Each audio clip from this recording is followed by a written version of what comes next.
నమస్కారం.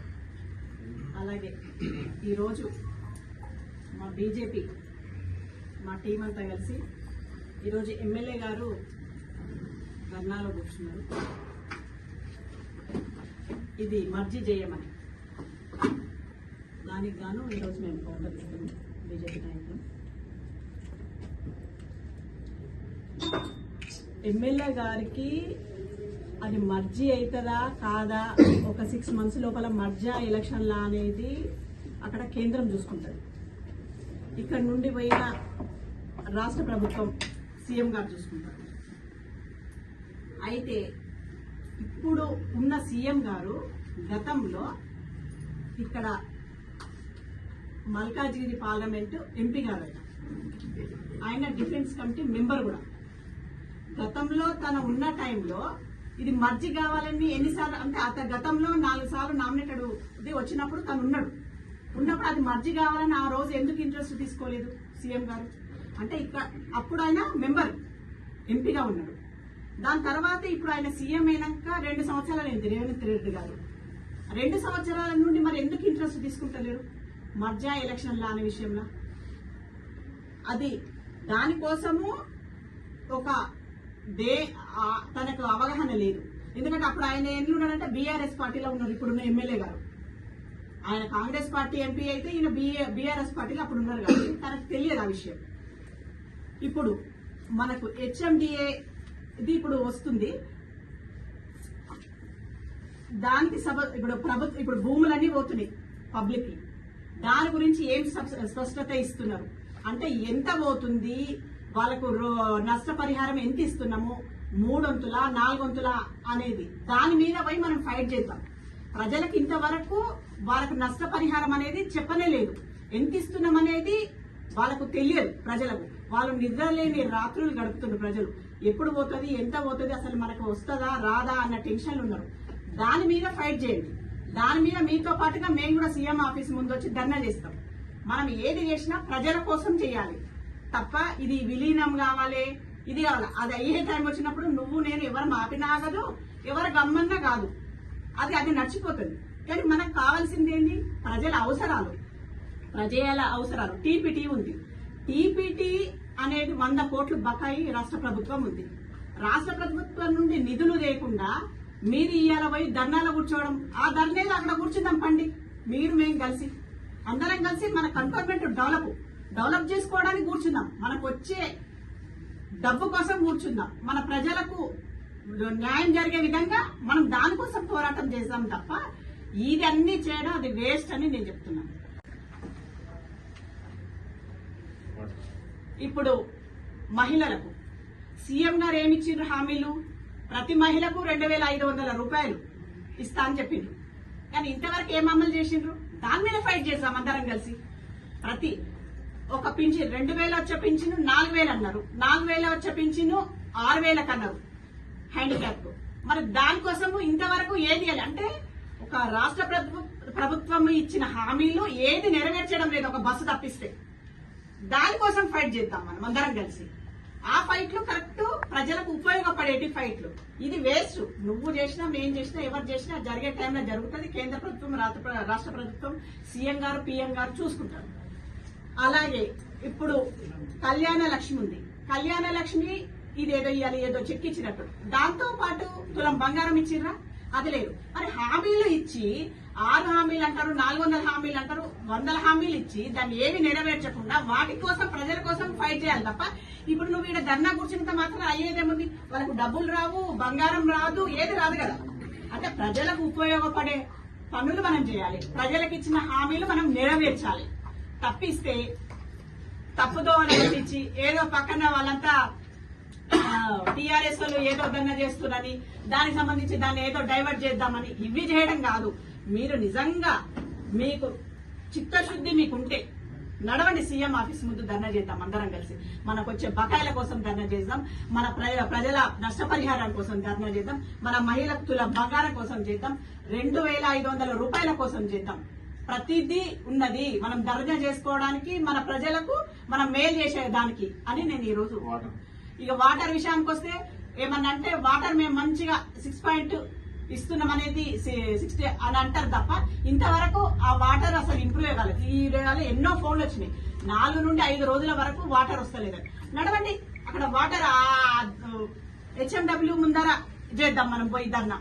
ఈ ధర్నాలన్నీ వదిలిపెట్టి ఉత్తుత్తగా అందరినీ డైవర్ట్ చేసి పక్క ద్రోవలు పట్టించడము ఎంతవరకు కరెక్ట్ అని నేను ఎమ్మెల్యే గారిని అడుగుతున్నా. ఎమ్మెల్యే గారు అంటున్నారు ఇది రాకపోతే నేనేదో చచ్చిపోతా, నా ప్రాణాలనే త్యాగం చేస్తాను. ప్రాణాలు మీరు దానికోసం త్యాగం చేయనక్కర్లేదు, మీ ప్రాణాలను మేము త్యాగం చేయనీయం, మేము ఆప్తాం, మేము మీకోసం. ఎందుకంటే మీరు ఇచ్చిన హామీలన్నీ నెరవేర్చాలిగా. కాబట్టి మీరు బతుకుండాలి, మేము బతుకుండాలి, అందరం కలిసి ప్రజలకు మేలు చేసే విధంగా ఉండాలి తప్ప నువ్వు ఇప్పుడు చచ్చిపోతానంత మాత్రం అయ్యేది కాదు, పోయేది కాదు. మేము ఆపుతున్నాము ఎమ్మెల్యే గారని తెలియజేస్తున్నాను. అలాగే ఎంపీది, మా ఎంపీ విషయానికి వస్తే ఎంపీగా అంటే ఇప్పుడున్న సీఎం గారు అప్పుడున్న 5 సంవత్సరాలలో ఏమీ చేయలేదు డెవలప్మెంట్. కానీ మా ఎంపీ గారు వచ్చి ఎన్ని రోజులైంది ఇక్కడ, ఆయన ద్వారా నామినేటెడ్ గా నన్ను చేసిన 10 నెలల 15 కోట్ల రూపాయల డెవలప్మెంట్ చేసి చూపించినాం. అలాగే మా ఎంపీ గారు ఇటల రాజేందర్ అన్న గారు, కేంద్ర మంత్రి వాళ్ళు కిషన్ రెడ్డి అన్న గారు, అంటే మా బీజేపీ పార్టీ అనేది ఎంత కట్టుబడి ఉంటది, ప్రజల కోసం ఎంత చేస్తుంది, 303 కోట్ల రూపాయలు వాళ్ళు ఇక్కడ తీసుకొచ్చి మన కంటోన్మెంట్ బోర్డులో డెవలప్మెంట్ కోసం వాళ్ళు చేసిండ్రు. ఎంపీ గారు ఏం చేసినట్టు ఎంపీ గారు ఎందుకు చేయలేదు? తను ఇప్పుడు గెలిచిన టైం నుండి ఈ టైం వరకు 303 కోట్ల రూపాయలు అయితే కంటోన్మెంట్ బోర్డుకు తెచ్చిచ్చిందా లేదా? మరి మీరేం చేసిండ్రు? స్టేట్ గవర్నమెంట్ నుండి మీరు ₹1 తెచ్చి ఇచ్చిండ్రా? పోనీ మేము కంటోన్మెంట్ బోర్డు ద్వారా ప్రాపర్టీ ట్యాక్స్ మాది ఇప్పుడు ప్రజలు కట్టే ఈ సొమ్ము మీరేం చేసలేదు, అది ప్రజల సొమ్ము అంటారు. కేంద్ర ప్రభుత్వమైనా ప్రజల సొమ్మే, రాష్ట్ర ప్రభుత్వమే ప్రజల. మీ ఇంట్లోకెళ్ళి చేస్తున్నా, మీ సీఎం గారి ఇంట్లోకెళ్ళి తెచ్చి ప్రజలకు మీరు చేస్తున్నారా నేను అడుగుతున్నాను. మీరైనా ప్రజలు ఇచ్చిన సొమ్మే కదా. అంటే ప్రజలు కట్టే ట్యాక్సీలు మన ద్వారా, అంటే ప్రజానాయకులను ఎంచుకొని దాన్ని ఒక పద్ధతిగా ప్రజలకు ఖర్చు పెట్టే విధంగా ఒకరిని ఎంచుకొని ఇస్తారు. అది నామినేటెడ్ మెంబర్ గాని, బోర్డు మెంబర్ గాని, ఎమ్మెల్యే గాని, ఎంపీ గాని, ఎవరైనా గాని ఆ ద్వారా చేయడానికి వాళ్ళ ప్రక్రియ. దానికోసము మొన్న ఈ మధ్య ఎమ్మెల్యే గారు ఏమంటారు, ఆ కుర్చీలో వాచ్మెన్ కూర్చోబెట్టినా ఆ పని చేస్తుందని చెప్పడం జరిగింది. ఎమ్మెల్యే గారు ఏమనుకుంటుండ్రంటే తను ఓనర్ అనుకుంటుండ్రు, కానీ ప్రజాప్రతినిధులం అందరము ప్రజల సొమ్ము కోసము కాపలాదారులమే. ఆ విషయం తనకు తెలియదు. నేను ఓనర్ అని ఆయన అనుకుంటుండు. నేను 8 వార్డులకు వాచ్మెన్ అంటే ఆయన 9 వార్డులకు వాచ్మెన్. ఆ సంగతి ఆయన మర్చిపోవద్దు, గుర్తుపెట్టుకోవాలని నేను తెలియజేస్తున్నాను. మేడం, ఇప్పుడు ఎమ్మెల్యే తలపెట్టిన అంతే కదా, పొలిటికల్ హారిట్రమ్ అది సైడ్ ట్రాక్ పోవడానికి తప్పిస్తే దానివల్ల ప్రజలకు ఉపయోగం. ప్రజలకు నేను చేసిన 15 కోట్ల పని 15 కోట్లతోని ప్రజలకు అవుతుందని నేను చెప్పట్లేదు. కానీ రాబోయే రోజుల్లో ఇంకా డెవలప్మెంట్ మీ స్టేట్ గవర్నమెంట్ నుండి డబ్బులు తీసుకురా మాకిచ్చి బకాయిలే మాకు ఇవ్వకుండా మమ్మల్ని సతాయించుకుంటూ మేమేదో చేసినామని చెప్పడము బుద్ధి తక్కువతనమని నేను చెప్తున్నా. ఇంకోటి, ఇప్పుడు స్థానిక ఎంపీ ప్లస్ బోర్డు మెంబర్ కి ఎక్స్టెన్షన్ చేసుకున్న దానిపైన ఉన్న చిత్తశుద్ధి ఎలక్షన్స్ పైన మిర్చి పైన లేదని కాంగ్రెస్ నాయకులు నిలదీస్తున్నారు. దాని గురించి స్పందన ఏంటి? మా ఎంపీ గారు ఖచ్చితంగా ఎలక్షనే కావాలని ఇక్కడ వచ్చినప్పుడు మా డిఫెన్స్ సెక్రటరీ మిత్తల్ గారు వచ్చినప్పుడు చెప్పిండ్రు. మొన్న ఢిల్లీకి పోయి కూడా అదే చెప్పిండ్రు. తనకు కావాల్సింది ఎలక్షన్. ఆనంద కాదు, మేమందరం కోరుకునేది కూడా అదే, ఎలక్షనే కోరుకున్నాం. బీజేపీ నాయకులం ఏదో నామినేటెడ్ పోస్ట్ ఉంటే నాకేదో గొప్ప అన్నారు. ప్రజలకు మనం అందరం ప్రజల పని చేయాలంటే ఎలక్షన్లే మాకు ఇంపార్టెంట్. మర్జీ గిర్జీది మాకు వాళ్ళు చూసుకునేది, కానీ ఎలక్షన్ మాత్రం రావాలనుకుంటున్నాం. అది తొందరలో 6 నెలల్లో కూడా రావచ్చు అని కూడా మా ఎంపీ గారు చెప్పడం జరిగింది. ఇప్పుడు జిహెచ్ఎంసీలో ఈ కంటోన్మెంట్ ప్రాంతాన్ని విలీనం చేస్తే అభివృద్ధి కానీ, నిధులు కానీ, కార్పొరేషన్ ఏర్పాటు అయితే దాంట్లో కలిసి బాగా జరుగుతుందని ఆయన చెప్తున్నారు. దానిపైన ఏమంటారు? అంటే మీరు మర్జీకి వ్యతిరేకమా, అనుకూలమా? నేను అనుకూలం అని చెప్పను, వ్యతిరేకం అని చెప్పను. పక్కన జిహెచ్ఎంసీ అంటే కంటోన్మెంట్ రోడ్డు చూడండి, దాని పక్కన ఉన్న జిహెచ్ఎంసీది రోడ్డు చూడండి, పక్క వార్డుది అది కూడా చూడండి. మరి డెవలప్మెంట్ సీఎం గారు వచ్చినాక ఎంతవరకు చేసిండ్రు అనేది మాకు సీఎం గారు వద్దకు నెత్తి కొట్టుకుంటున్నాడు. అసలు మాకు డబ్బులు వేయలేవరో మరో, మాకు జీతాలు వేయలేమో మరో అన్నప్పుడు ఈ డెవలప్మెంట్ ఎడికెళ్తుంది. మా వరకు మేము మస్తు డెవలప్మెంట్ చేస్తూనే ఉన్నాం కదా. 10 నెలల 15 కోట్ల రూపాయలు మేము పబ్లిక్ ముందు పెట్టినాం కదా మేము చేసింది. అలాగే ఎమ్మెల్యే గారు ఏం చేసిండు అనేది ముంగట పెట్టమనండి. తను ఏం డెవలప్మెంట్ చేసిండు? ఇప్పుడు తను గెలిచి 1.5 year అయిపోయింది. మన సీఎం గా ఆయన అయ్యి 2 సంవత్సరాలు తను 1.5 year అయింది. ఏం డెవలప్మెంట్ చేసినావు? కంటోన్మెంట్ బోర్డుకి ఏం నిధులు చేసినావు? స్పెషల్ గా ఏం ఫండ్ తెచ్చినావు? నువ్వు స్పెషల్ ఫండ్ తెలియదు. సరే, మనకి ఇచ్చిన బకాయిలు కూడా నువ్వు వసూలు చేసుకోలేకపోతున్నావు.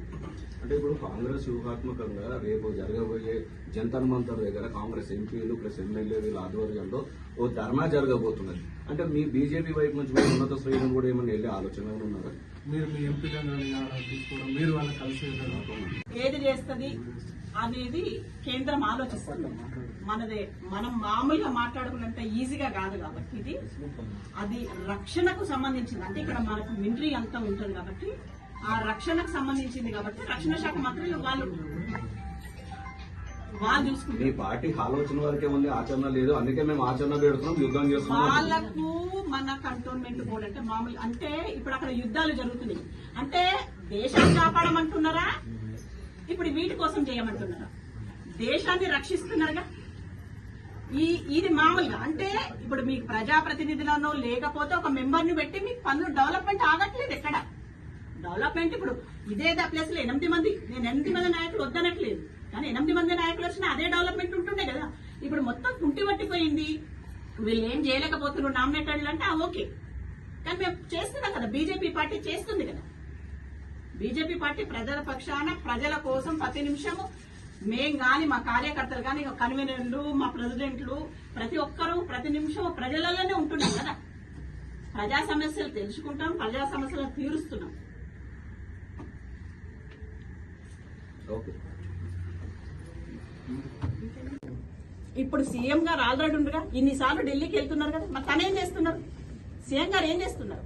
మీ ఎంపీ గారు ఏం చేస్తున్నారు? మా ఎంపీ గారు ఉన్నారుగా. మా ఎంపీ గారు చేయాల్సిన పని మా ఎంపీ గారు చేస్తున్నారు. మీ ఎంపీ గారు హౌస్ లో మాట్లాడాల్సిన అంశం ఇది జాతీయ అంశం. జాతీయ అంశం స్థానిక ఎమ్మెల్యే భుజాల మీద వేసుకొని రిలే నిరాహార దీక్ష చేస్తూ బీజేపీని డౌన్ అంటున్నారు. ఈ దాని మీద మీరు చార్జెస్ బదులుగా అంటే అదే గాని ఇదే గాని 303 కోట్లు తెచ్చింది కదా ఎంపీ గారు. మీ ఎంపీ గారు లేదు మేడం, అందరు సమిష్టితో వచ్చిన వ్యవహారం అది. అంటే ప్రెసెంట్ గా ఇక్కడ మా ఎంపీ గారి కోసం టాపిక్ కాబట్టి మా బీజేపీ పార్టీ అది ఇచ్చింది తెచ్చింది రెండు. అసలు కాంగ్రెస్ పార్టీ అనేది ఎలిమినేటెడ్ కారిడార్ అనేది పురుడు పోసుకోకపోతే ఇది వ్యవహారం అయితే వచ్చేది కాదు కదా.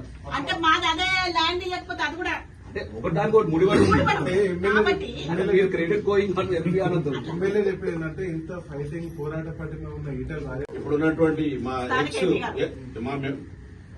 ఎంపీ గారు ఇచ్చిన లెటరు తీసుకుని మా ఎక్స్ వైస్ ప్రెసిడెంట్ కేశవరెడ్డి గారే తీసుకుని వెళ్ళి ఇచ్చినారు డిఫెన్స్ మినిస్టర్ సెక్రటరీకి. ఏమని నామినేటెడ్ ప్రక్రియ 5th టైం స్టార్ట్ కాకముందే ఎలక్షన్లు పెట్టండి అని ఎంపీ గారి ద్వారా లెటర్ తీసుకుపోయి ఇచ్చినారు, తన ద్వారా పోయి ఇచ్చినారు.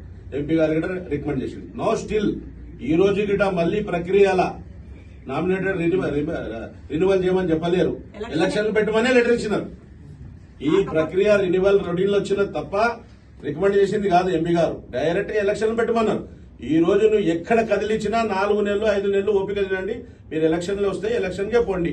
ఎవరు వచ్చి నామినేటెడ్ మెంబర్ అడిగినా అదే చెప్తా ఉన్నారు ఎంపీ గారు. నవ్వు ఈ రోజు మేము నామినేటెడ్ ఎక్స్టెన్స్ ఏంది అనేది ఆ సంతోష వార్త చెప్పినా అదే చెప్తున్నారు. మీరు సంతోషపడాల్సిన అవసరం లేదు, 3-4 నెలల మీకు ఎలక్షన్లు వస్తున్నాయని చెప్తా ఉన్నారు ఎంపీ గారు. కాబట్టి మేము ఎమ్మెల్యే గారికి ఒక 3-4 నెలలు ఆగండి. మీరు అంతా తొందర ప్రాణాలు అనిపించకండి, మీరు వెయిట్ చేయండి. ప్రాణాలు అంతా అది కాదు. ఇప్పుడున్న పరిస్థితుల్లో ఏ విధంగా మీరు ఎంపీ అయినారో ఎమ్మెల్యే అయినారో మీకు తెలిసి ఉండొచ్చు. ఇక్కడ సిట్టింగ్ ఎమ్మెల్యేలు ఇద్దరికి నష్టం జరిగింది. ఆ నష్ట ఫలితమే ఈ రోజు మీరు ఈ సీట్లో కూర్చున్నారు. కాబట్టి అంతా ఆ మాట అనకండి. మీరు మీ ప్రాణాలను కాపాడుకుంటాం, మీ ప్రాణాలు పోనీయం, మేము అడ్డుకట్ట పెడతాం, కంటోన్మెంట్ డెవలప్మెంట్ లో మిమ్మల్ని వాడుకుంటాం. అంతే తప్పగా నా ప్రాణాలు అనిపిస్తాయి. ఏం ప్రాణాలు అనిపిస్తారు? ఇవన్నిటికీ ప్రాణాలు లేదు. దానికోసం మాట్లాడు. కంటోన్మెంట్ ప్రజల కోసం మాట్లాడు. ఈ విలీనం అవుతుంది, ఎలక్షన్లు అవుతాయి. విలీనమే ఎలక్షన్లు, అది కూడా క్లారిటీ లేదు నీ దగ్గర. ప్రజలు కంటోన్మెంట్ ప్రజలు మళ్ళీ మొత్తానికి మొత్తం 100% విలీనం అడుగుతున్నారా? అది లేదు. మీరు ఫస్ట్ ప్రజలలో పోయి మీరు అభిప్రాయాలు సేకరించండి. విలీనం కావాలంటున్నా వద్దంటున్నారా? ఒకవేళ కావాలంటే ఏ విధంగా ఎట్లా కావాలని, విలీనమా ఎలక్షన్లు అనే దాని మీద ఇక్కడ క్లియర్ గా డైవర్షన్, పొలిటికల్ డ్రామా. ఏ డ్రామా అంటే ఇక్కడ సికింద్రాబాద్ అనే పేరు తీస్తున్నారని బీఆర్ఎస్ వాళ్ళు పెట్టిన దాన్ని క్రాస్ చేయడానికి, దాన్ని ప్రకాశవ పట్టేయడానికి ఇది ఈ కొత్త డ్రామా. కాంగ్రెస్ బీఆర్ఎస్ మధ్యలో మీరు నలుగుతున్నారా? అంతేకాదు, ఇక్కడ క్లియర్ గా కనబడుతుంది కదా. ఇప్పుడు 1000 మందితో ధర్నాలు చేసిండ్రు, ఇక్కడ 100 మందితో ఇది నిరాహార దీక్ష చేస్తారు. నిరాహార దీక్షతో అడిగేది ఒడిగేది ఏమి లేదు కదా. ఇది అన్నం పెట్టేది గాలి పీల్చేది కాదు. ఇది మర్జింగ్ లా పెద్ద దాన్ని డెవలప్ అవుతుందా, దీని వల్ల నష్టం అవుతుందా, లాభం అయితే పక్క పెడితే ఇలా మీరందరూ పోదాం నడవండి. 4 రోజులు 5 రోజులకు ఒకసారి వస్తుంది. వాటర్ వాళ్ళు ఇవాళ మాట్లాడిన మాటలు మాట్లాడితే ఆడోళ్ళు ఉన్నారు ఇక్కడ అనొద్దు. ఈ విధంగా వస్తుందా మా నల్లలల్లా అంటున్నారు. ప్రెషర్ అనేది ఈ విధంగా వస్తుంది మాకు. రండి ఇవాళ ఇకిడికలే పోదాం మనం, 10 బస్సులలో పోదాం మనం.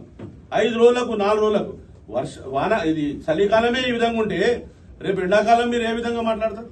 దాని మీద HMW ముంగడ పోయి ధర్నా చేయండి, టీపీటీ కోసం CMT ముంగడ పోయి ధర్నా చేయండి. రోడ్ వైండింగ్ పోతున్నది.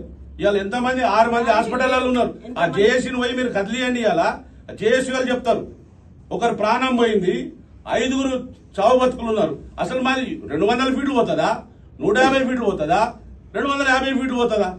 మాకు నష్టపరిహారం 2 వస్తుందా, 3 వస్తుందా, 4 వస్తుందా? అసలు ఈ రోజు వరకు క్లారిటీ లేదు. నా దగ్గర సీఎం దగ్గర లేదు, నా ఎమ్మెల్యే దగ్గర లేదు, సిట్టింగ్ ఎమ్మెల్యే దగ్గర. నువ్వు దానికోసం మాట్లాడు. ఇక్కడ ప్రాణాలు పోతున్నాయి, దానికోసం నువ్వు అమర నిరాహార దీక్ష చెయ్యి. ఈ రిలే నిరాక్షతో నడవదు, నువ్వు అమర నిరాహార దీక్ష చెయ్యి.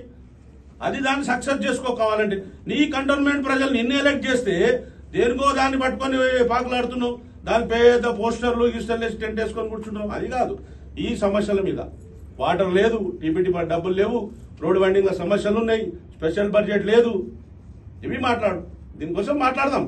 తప్పకుండా నువ్వు ఈ విధంగా మాట్లాడకు. నీకు ఆల్రెడీ ఎంపీ ఉన్నారు, ఒకసారి ఫోన్లో మాట్లాడు. ఒక ఎమ్మెల్యేగా నువ్వు ఢిల్లీకి పోయి డిఫెన్స్ సెక్రటరీని కలు, డిఫెన్స్ మినిస్టర్ని కలు, ఎంపీ ద్వారా తీసుకుని పోయి మాట్లాడండి. అంతే తప్ప కానీ ఇక్కడ కూర్చొని నేను ధర్నా చేస్తాను కరెక్ట్ కాదు. అదిగాక ఎంపీకి